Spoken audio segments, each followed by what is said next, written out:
Price the Lord.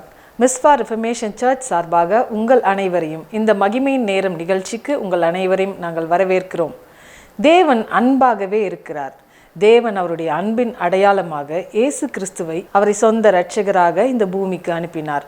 அவர் வந்ததின் நிமித்தம்தான் நம்ம எல்லாரும் ரட்சிக்கப்பட்டிருக்கிறோம். அது நிமித்தம்தான் அவருடைய அன்பு இந்த பூமிக்கு வெளிப்பட்டிருக்கிறது.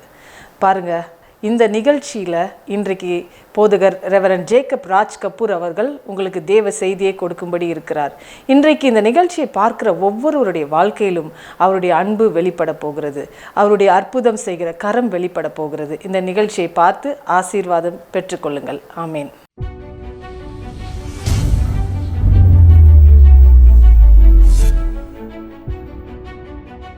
Price the Lord. இந்த மகிமையின் நேரத்துக்குள்ளாக உங்களை வரவேற்கிறோம். கர்த்தர் அற்புதங்களையும் அதிசயங்களையும் அடையாளங்களையும் செய்து கொண்டிருக்கிற ஒரு அற்புதமான தேவனாக இருக்கிறார். நம்ம கவனித்து பார்க்கிறோம், நாம் தேவனுடைய பிள்ளைகளாக இருக்கிறோம் என்று எப்படி நம்ம சொல்லுகிறோம்? நாம் அவர் மீது வைத்திருக்கிற இந்த விசுவாசம் தான் நம்மை அப்படி சொல்லுகிறது, சொல்ல செய்கிறது. அப்படி என்றால் இந்த விசுவாசத்தை நம்ம கவனிக்க வேண்டும். வேதம் சொல்லுகிறது எபிரேயர்ல 11ஆம் அதிகாரம் 1 விசுவாசமானது நம்பப்படுகிறவைகளின் உறுதியும் காணப்படாதவைகளின் நிச்சயமா இருக்கிறது. காணப்படாதவில் நிச்சயமாக இருக்கிறது. அப்படி என்றால் மற்றவங்களுக்கு தெரியவே தெரியாது, மற்றவங்களால் இதை புரிந்து கொள்ளவே முடியாது. பட் நமக்கும் அதுதான் லைஃப் ஸ்டைலாக மாறப்போகிறது. அதுதான் நம்முடைய லைஃப் ஸ்டைல். நமக்கு எல்லாமே வாய்க்குது, நமக்கு எல்லாமே நடக்கும். நாம் நினைப்பதை விட எண்ணுகிறதை விட மிகவும் அதிகமாய் நமக்குள்ளே தேவன் செய்து கொண்டே இருக்கிற செயல் இது. இதான் எபேசியர்ல சொல்லும்படி தேவன் அற்புதமாய் பவுலுடைய வார்த்தைகளாக எழுதி வைக்கிறார். பவுல் இதை அனுபவமாக பரிசு ஆவியிலிருந்து பெற்றுக்கொள்கிறார். எப்படி இருக்கு பாருங்களேன். ஒரு மனுஷன் பேசுவது எப்படி தேவனுடைய வல்லமையின் வார்த்தையாக மாறுகிறது. அந்த அளவுக்கு தேவனுடைய ஆவியான ஒரு மனுஷனுடைய வாழ்க்கையில் இறங்கி இடைப்பட்டு எல்லாவற்றையும் செய்து முடிக்கிறவராக இருக்கிறார். இன்னைக்கு நம்முடைய வாழ்க்கையில் அப்படிதான். நம்ம சொல்வதெல்லாம் வாய்க்கும், நாம் சொல்லும்படி நம்முடைய பேச்சை கேட்கக்கூடியதாக மாறும். அந்த அளவுக்கு வார்த்தைக்கும் நம்முடைய செயலுக்கும் நம்முடைய பிரசனத்துக்கும் நாம் எங்கே வந்து நின்றாலும் நினைப்பதுக்கும் நினைக்காததுக்கும் எல்லாவற்றுக்கும் பதில் கொடுக்கக்கூடியதாக தேவனுடைய பிரசன்னம் நம்மோடு கூட வந்து தாங்கி செயல்படுகிறது. அப்படி ஒரு லைஃப் ஸ்டைலை காட் தேவனை விசுவாசிக்கிறவங்களுக்கு கொடுக்கிறார். அதனால தான் விசுவாசனாலே நாம் ரட்சிக்கப்பட்டிருக்கிறோம். இது நமக்கு கிருபையாக தேவன் கொடுத்த ஒரு ஈவு என்று எபேசியர் 2:8 சொல்லுது. அதனால கிருபையினாலே விசுவாசம் ரட்சிக்கப்பட்டீர்கள், இது உங்களால் உண்டானதல்ல, தேவனுடைய ஈவு என்று சொல்லுகிறார். இட்ஸ் கிஃப்ட் ஆஃப் காட்னு சொல்லுகிறார். நாம் பார்க்கும்போது ஆச்சரியமா இருக்கிறது. ஆபிரகாமை யோசித்து பார்க்கும்போது ஆபிரகாம் எபிரேயர் 11ஆம் அதிகாரம் 10 தேவன் தாமே கட்டி உண்டாக்கின அஸ்திபாரங்கள் உள்ள நகரத்துக்கு அவன் காத்திருந்தான். பாருங்க, யோசித்து பாருங்க. ஆதியாகமம் 13, 14, 15, 16, 20 அதிகாரம் வரைக்கும் வாசித்து பார்த்தால் எங்கேயும் ஆபிரகாம் தேவன் வைத்திருந்த வீட்டுக்குள்ள பிரவேசிச்சதை பார்க்கவே முடியல. இங்கே சொல்லப்பட்டிருக்கிறது தேவன் தாமே கட்டி உண்டாக்கின அந்த வீடுகளுக்காக காத்திருந்தான்னு சொல்லிட்டு தேவன் அப்பேற்பட்ட திட்டங்களை ஆபிரகாமுக்கு அற்புதமாய் காண்பித்தார். ஒரு முறை ஆபிரகாமை இறந்த நித்திரை வர பண்ணி எதிர்காலத்தில் தன்னுடைய பிள்ளைக்கும் தன்னுடைய சந்ததிக்கும் தன்னுடைய சந்ததியினுடைய சந்ததி என்று ஒரு 5 சந்ததி வரைக்கும் நடக்க வேண்டியதை எல்லாவற்றையும் அற்புதமாக பிக்சரைஸ் பண்ணி காட்டுகிறார். உன்னுடைய ஜனங்கள் தங்களை அல்லாத புறஜாதியார் தேசத்துல 400 வருஷம் அடிமைகளாக இருந்து பிறகு பெரிய பொருட்களோடும் எக்கச்சக்கமான ஆர்ப்பாட்டத்தோடும் ஆரவாரத்தோடும் அங்கிருந்து புறப்பட்டு வெளியில வருவார்கள் என்று அற்புதமான ஒரு பிக்சரை வார்த்தையை அவனுக்கு நல்ல ஆயிரம் நித்திரை வரப்பண்ணி தரிசனமாக காண்பிக்கிறார். 15ஆம் அதிகாரம் 1 முதல் 18, 20 வசனம் வரைக்கும் வாசித்து பார்த்தால் ஆதியாகமத்தில் பார்க்க முடியுது. ஆபிரகாம் எல்லாவற்றையும் பார்க்க முடிந்தது. இங்கே எபிரேயர் புத்தகத்துல 11ஆம் அதிகாரத்துல 10ஆம் வசனத்துல எழுதினவர் அற்புதமாய் காண்பிக்கிறார். பவுல் எல்லாவற்றையும் பார்த்து சொல்லுகிறார், ஆபிரகாம் இதை பார்க்க முடிந்தது, ஆபிரகாம் இதில் நடக்க முடிந்தது, ஆபிரகாம் எல்லாவற்றையும் பெற்றுக்கொள்வதை அவனால உணர்வது மட்டுமல்ல, அவனோடு கூட இருந்த ஈசாக்கும் யாக்கோபும் அதை கவனித்து பெற்றுக்கொண்டார்கள் என்று சொல்லப்பட்டிருக்கிறது. அந்த அளவுக்கு டீப்பர் திங்ஸ் ஆஃப் காட் வந்து தேவன் ஆபிரகாம் லைஃப்ல செய்தது எல்லாவற்றையும் பவுலுக்கு விவரிக்கிறார். நம்ம கவனித்து பார்க்கிறோம். அப்படி என்றால் தேவன்கிட்ட நம்ம நெருங்கி போக போக போக தேவனை அறிய வேண்டிய விதத்தில் அறிந்து கொண்டால் நமக்கு வேண்டிய எல்லாவற்றையும் தேவன் காண்பிப்பது மட்டுமல்ல, சுகந்தரிக்கிற ஒரு காலகட்டத்தில் நம்ம இருக்கிறோம். எல்லாவற்றையும் இப்போ நம்ம பார்க்கலாம், இப்போ நம்ம பெற்றுக்கொள்வதை கவனிக்கலாம், இப்போ நம்ம கவனிக்கலாம். 2 கொரிந்தியர்ல 4ஆம் அதிகாரத்தில் 18ஆம் வசனம் அற்புதம் சொல்றார்.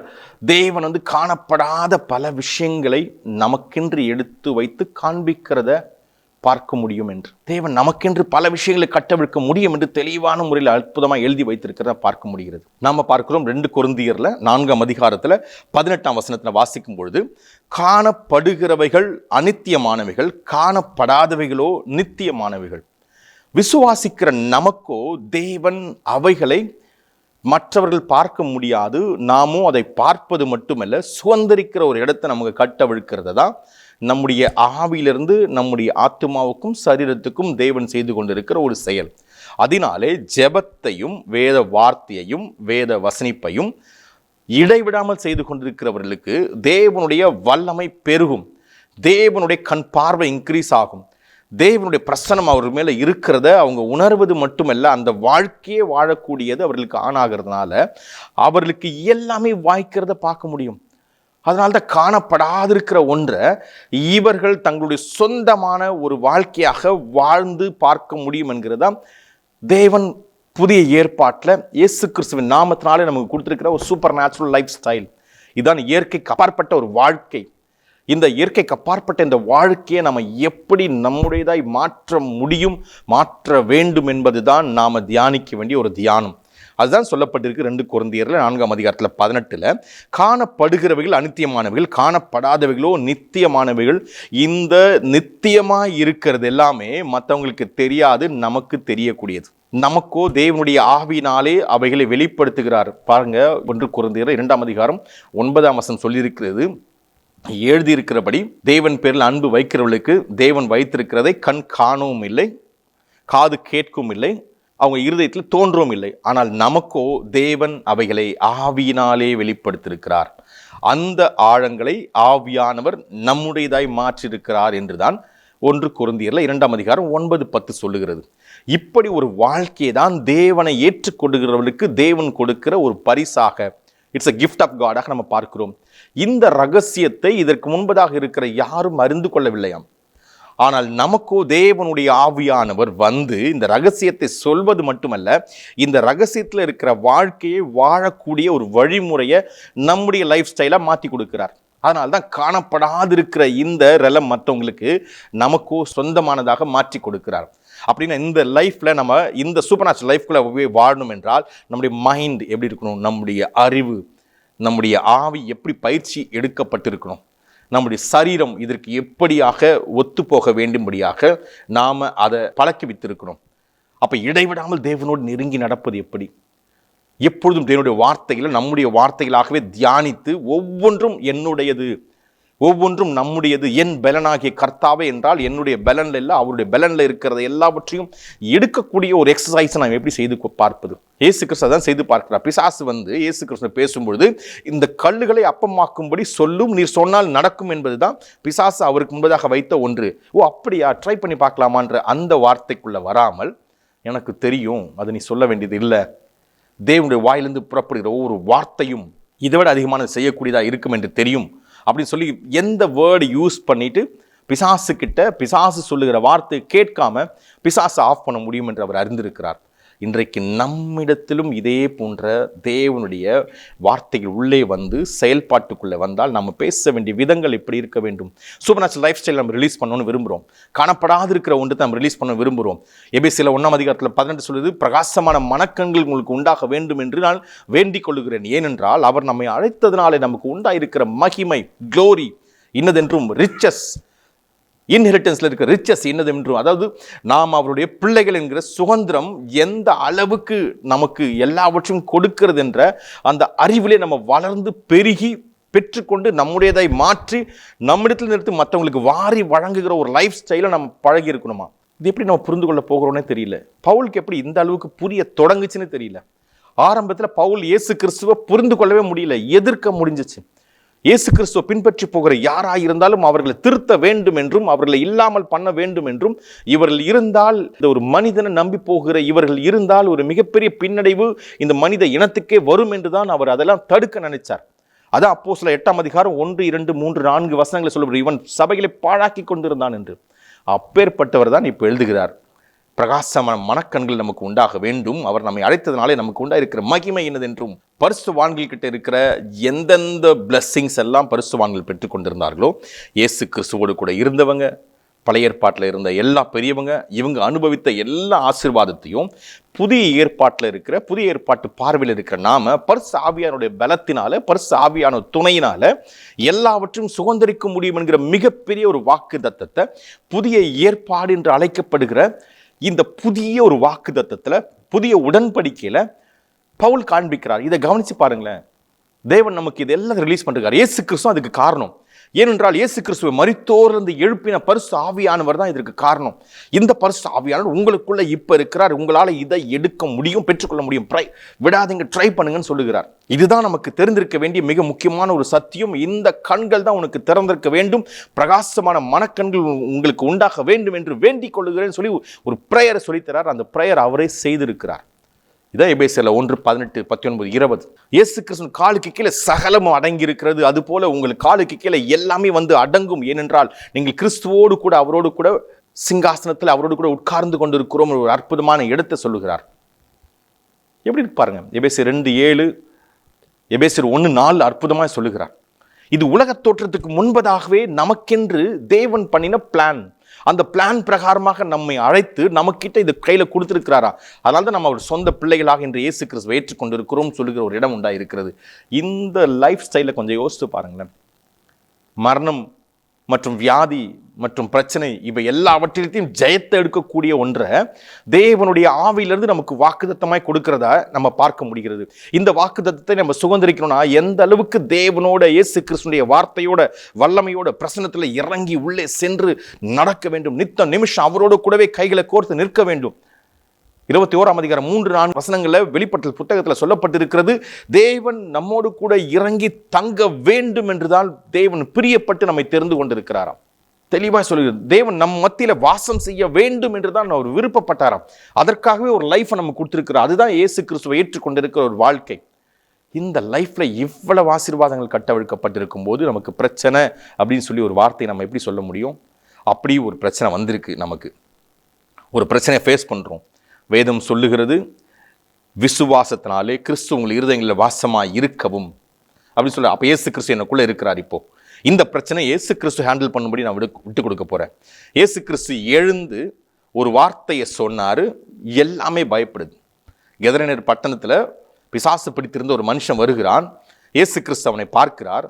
பார்த்த உடனே ஒரு வார்த்தை சொன்னார். அந்த வார்த்தையை கேட்டு 6000 விட அதிகமாக இருக்கிற பிசாசு பிடித்திருந்த ஒரு மனிதனுடைய வாழ்க்கையில விடுதலை உண்டாகிறது. இவர் சொன்ன ஒரு வார்த்தைக்கு அடிபணியும்படியாக எவ்வளவு ஆயிரக்கணக்கான பிசாசுகள் பயப்படுகிறது. அப்பேற்பட்ட ஒருவர் இப்ப எனக்குள்ளே வந்திருக்கிறார், எனக்குள்ளே வாசம் செய்கிறார். இப்ப நான் அவருடைய சுவாசத்தையும் அவருடைய வார்த்தையும் உடையவனா இருக்கிறேன்.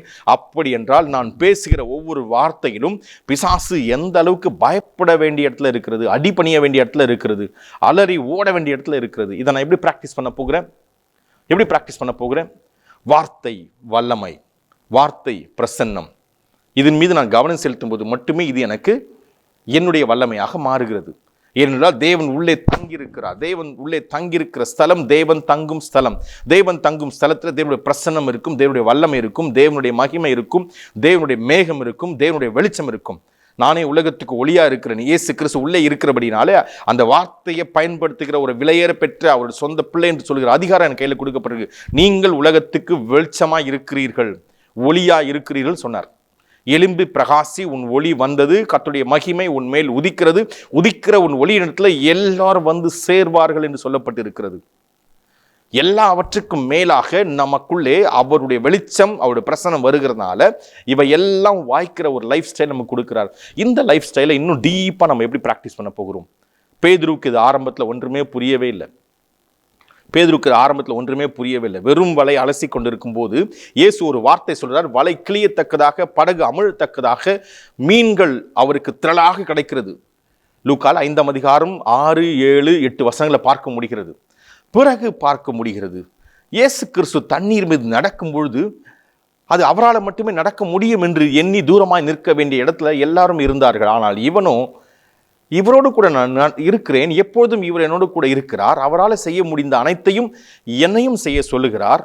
அப்படி என்றால் இந்த தண்ணீர் மீது நடப்பதையே நாம் பிராக்டிஸ் பண்ணக்கூடாது என்று ஒரு செகண்ட்ல யோசித்து கேட்கிறார். ஆண்டவரே, நானும் இந்த தண்ணீரில் நடக்கும்படி ஒரு கட்டளையிட வேண்டும் என்று. அப்படியே நடக்கிறத பார்க்கிறோம். இயற்கைக்கு அப்பாற்பட்ட ஒன்றை இயேசு கிறிஸ்து இருக்கும்போது பிராக்டிஸ் பண்ண முடிஞ்ச பேதுரு இன்னைக்கு நமக்குள்ள பரிசுத்த ஆவியானவர் வந்து தங்கின பிறகு நானும் அவரும் ஒன்றாக இருக்கிறோம் என்று இயேசு கிறிஸ்து சொன்னது போல் நம்ம சொல்லக்கூடிய ஒரு லைஃப் ஸ்டைலை பரிசுத்த ஆவியை பெற்றுக்கொண்டிருக்கிற எனக்கும் கொடுத்திருக்கிறார். அப்படி என்றால் இயேசு கிறிஸ்து செய்த எல்லா செயலும் செய்யக்கூடிய ஒன்றை எனக்கு இப்பொழுது பரிசாக கொடுத்திருக்கிறார். நான் ஏன் அந்த டீப்பர் திங்ஸ்குள்ள கால் எடுத்து வைப்பதே இல்லை? என்னால் முடியல, இந்த பிரச்சனையில் நான் என்ன பண்ண போறேன்னு தெரியல, யாராலையும் இங்கே ஒன்றுமே பண்ண முடியாதுங்க, இது தண்ணீர் மேல் நடக்கிறத விட மோசமான ஒன்று அப்படின்னு சொல்லுகிற ஒரு சூழ்நிலை ஒருவேளை இருக்கும் என்றால், நீங்கள் பேதுரு போல ஒரு ஸ்டெப் எடுத்து வச்சா, இயேசு கிறிஸ்து எதிர்க்கிறது வா என்று சொன்னால், இல்லை இயேசு கிறிஸ்து உள்ளே இருந்து உங்களை நடக்க வைத்தால், தண்ணீர் மட்டுமல்ல, நீங்கள் அக்னியில் மட்டுமல்ல, எந்த இடத்தில் நடந்து காட்ட முடியும், செய்து காட்ட முடியும். அப்படி ஒரு லைஃப் ஸ்டைல் தேவன் நமக்கு கையில் கொடுத்திருக்கிறார். இதுதான் ஏசாயா 43 1, 2, 3 வசனங்கள் சொல்லுது. நீ தண்ணீர்களை கடக்கும் பொழுதும் அக்னியில் நடக்கும் பொழுதும் வேகாதிருக்கிற ஒரு வாழ்க்கையை, தண்ணீர் உன் மீது புரளாதிருக்கிற ஒரு வாழ்க்கையை உனக்கு நான் கொடுத்திருக்கிறேன், ஏனென்றால் உன்னை அந்த அளவுக்கு நான் நேசிக்கிறேன். இதுதான் அங்கே இருக்கிற வார்த்தை. இப்படி ஒரு லைஃப் ஸ்டைல் தான் நமக்குள்ளே இருக்கிற சூப்பர் நேச்சுரல் லைஃப் ஸ்டைல். இது நம்ம எப்படி பார்க்க போகிறோம்? ஆபிரகாம் இந்த கட்டி முடிக்கப்பட்ட இந்த வீட்டுக்காக தான் காத்து கொண்டிருந்தான விசுவாசத்தினால. அவருக்கே எல்லாமே காண்பிக்கப்பட்டது. அவருடைய 5 சந்ததி வரைக்கும் என்ன நடக்க போகுது என்பதை 15ஆம் அதிகாரம் ஆதியாகமத்தில் ஆண்டவர் அற்புதமாய் அவருக்கு காண்பித்த பிறகுதான் அவர் தன்னுடைய ஜீவனை முடிக்கிறத பார்க்க முடிகிறது. ஆரம்பிக்கிறதுக்கு முன்பதாகவே பிள்ளைகளே இல்லாத பொழுதே தன்னுடைய சந்ததியினுடைய 500 இயர்ஸை பார்க்க முடிகிறது. அப்படி ஒரு தேவன் தான் நம்முடைய தேவன். புதிய ஏற்பாட்டில் இன்றைக்கு நமக்குள்ளே இருக்கிற தேவனுடைய பிரசன்னம் பல 1000 வருஷம் வரைக்கும் நம்முடைய பார்வையை வைத்து பார்க்கக்கூடிய ஒரு லைஃப் ஸ்டைல் தான் நம்முடைய லைஃப்பில் தேவன் கொடுத்திருக்க சூப்பர் நேச்சுரல் லைஃப் ஸ்டைல். இதுதான் இயற்கைக்கு அப்பாற்பட்ட ஒரு வாழ்க்கையின் வழிமுறை. இது இயேசு கிறிஸ்து ரத்தத்தினாலே நமக்கு கிடைத்திருக்கிற மிகப்பெரிய பரிசு, ஒரு ஸ்லாக்கியம், ஒரு வாழ்க்கை. இயேசு கிறிஸ்துவின் மீட்பை கொண்டு நாம் ரட்சிக்கப்பட்டிருக்கிறோம், நீதிமான்களாக்கப்பட்டிருக்கிறோம், அவருடைய நீதி நம் மீது வைக்கப்பட்டிருக்கிறது. இதுதான் பவுல் நம் மீது சொல்லுகிற மிகப்பெரிய ஆசீர்வாத வார்த்தைகள். இதெல்லாம் உண்மைங்கன்னு சொல்லுகிறார். இது எனக்கு தெரியாத பொழுதுதான் இயேசு கிறிஸ்து சீசரை எல்லாரும் நான் துன்பப்படுத்தினேன், தெரிந்து கொண்ட பின்போ இந்த சபைக்கு என் ஜீவனை கொடுக்க நான் வந்துட்டேன்னு சொல்லுகிறார். எப்படி இருக்கு பாருங்க. தெரியாத பொழுது தெரிந்த பின்பு எப்படி ஒரு லைஃப்பை நம்ம ப்ராக்டிஸ் பண்ண போகிறோம்? இந்த வார்த்தைகளை கேட்குறவங்க எல்லாரையும் பார்த்து தேவனுடைய வார்த்தை சொல்லுகிறது, உங்களால் எல்லாம் ஆகும் என்று. அவரால் ஆகாத காரியம் ஒன்று உண்டோன்னு சொல்லுகிறது. அவரால் ஆகாத காரியம் ஒன்று உண்டோ? இது ஒரு தேவ தூதன் மரியாதை பார்த்து சொன்ன ஒரு வார்த்தை. அவரால் ஆகாத காரியம் ஒன்று உண்டோ? தேவன் எங்கே இருக்கிறார் அங்கே விடுதலை மட்டுமல்ல, அனைத்தும் அங்கே இருக்கிறது என்று சொல்லப்பட்டு, கர்த்தருடைய ஆவியானவர் எங்கேயும் அங்கே விடுதலை மட்டுமல்ல, அனைத்து பொருட்களும் நமக்கென்று தேவன் பரிசாக கொடுத்திருக்கிறார் என்று வேதம் சொல்லுகிறது.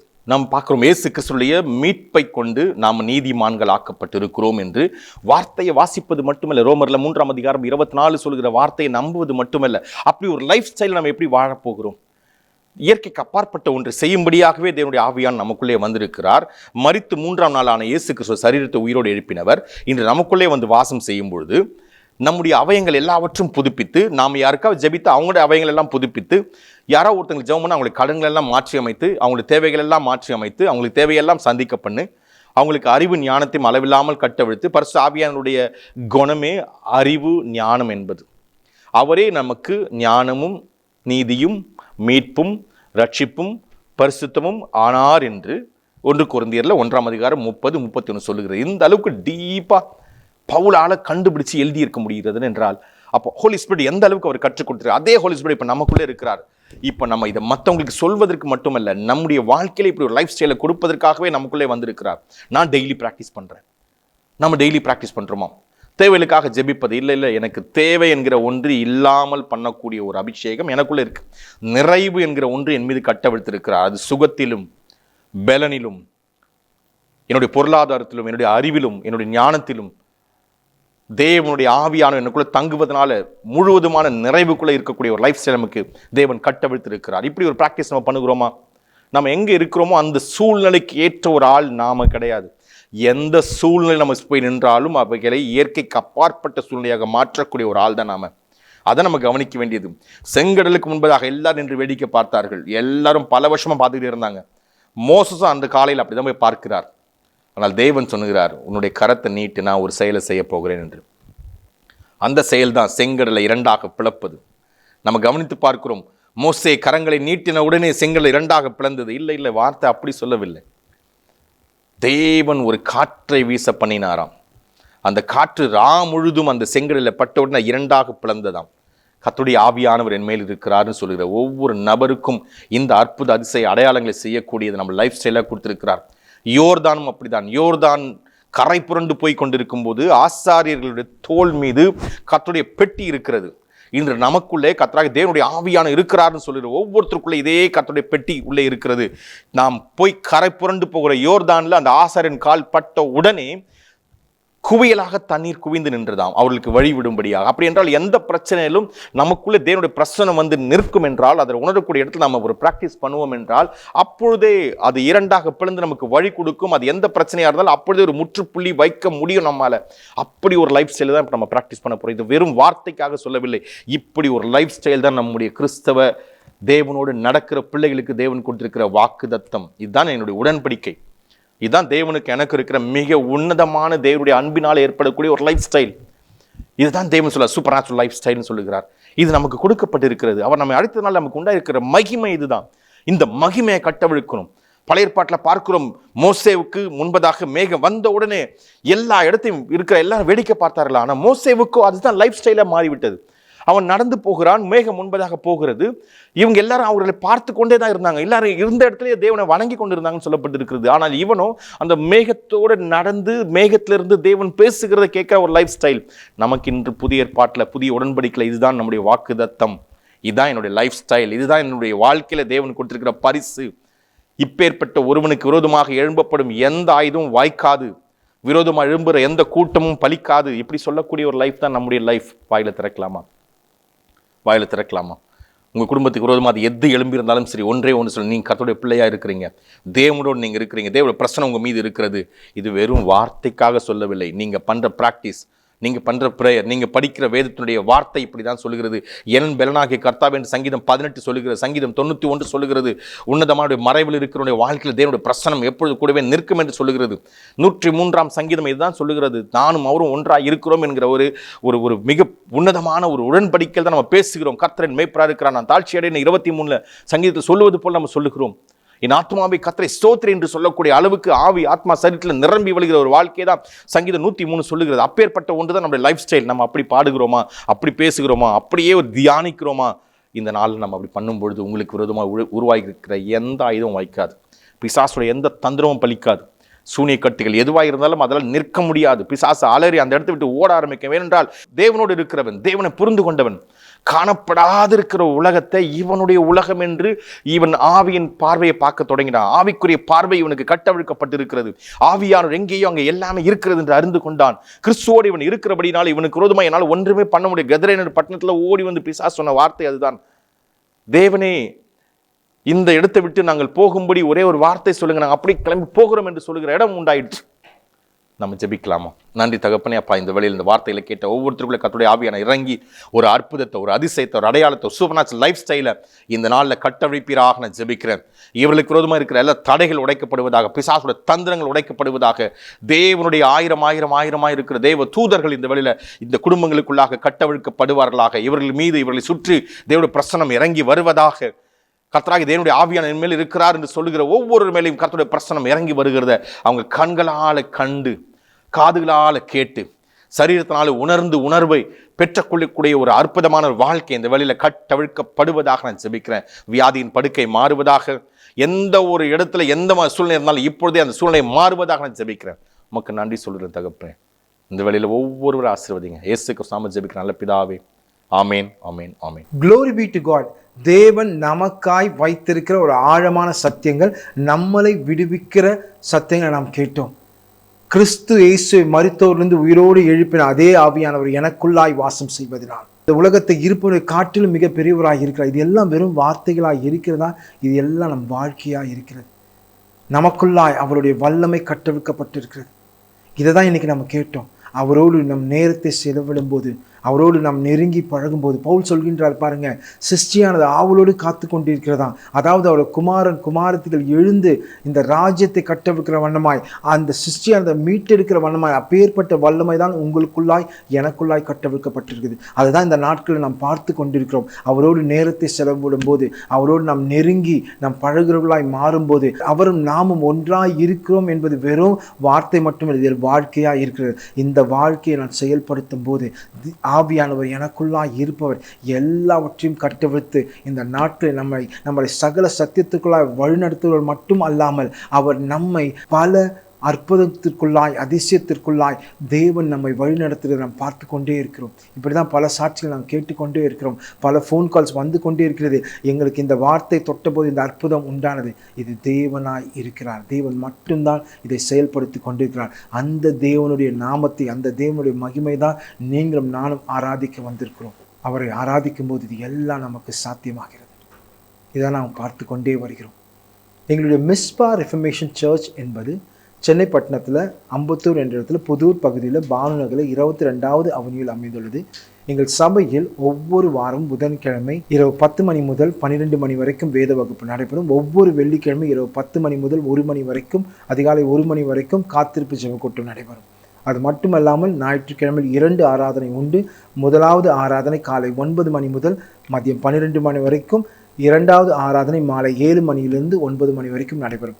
நீங்கள் ஒருவேளை சென்னை பட்டணத்தில் இருப்பீர்கள் என்றால் நீங்கள் வந்து எங்கள் கூட்டங்களில் பங்கு பெற்று உங்கள் ஆசீர்வாதத்தை பெற்றுக்கொள்ளலாம். அது மட்டுமல்லாமல் எங்களுடைய சபையினுடைய ஆராதனை விவரங்கள் மற்றும் ஸ்பெஷல் மீட்டிங்ஸ் இதற்கான விவரங்கள் எல்லாம் எங்கள் ஃபேஸ்புக் மற்றும் இன்ஸ்டாகிராம் பேஜாக மிஸ்பா ரெஃபர்மேஷன் சர்ச் பேஜில் பதிவிட்டு உள்ளோம். அதை நீங்கள் பார்த்து அறிந்து கொள்ளலாம். அது மட்டுமல்லாமல் எங்கள் யூடியூப் பேஜாக மிஸ்பா ரெஃபர்மேஷன் சர்ச் என்ற பேஜில் பல ஆழமான சத்தியங்களை அப்லோட் செய்துள்ளோம். இதை கேட்டு உங்கள் ஆசீர்வாதத்தை பெற்றுக்கொள்ளலாம். நாம் மீண்டும் அடுத்த வாரம் சந்திக்கலாம். ஷாலோம்.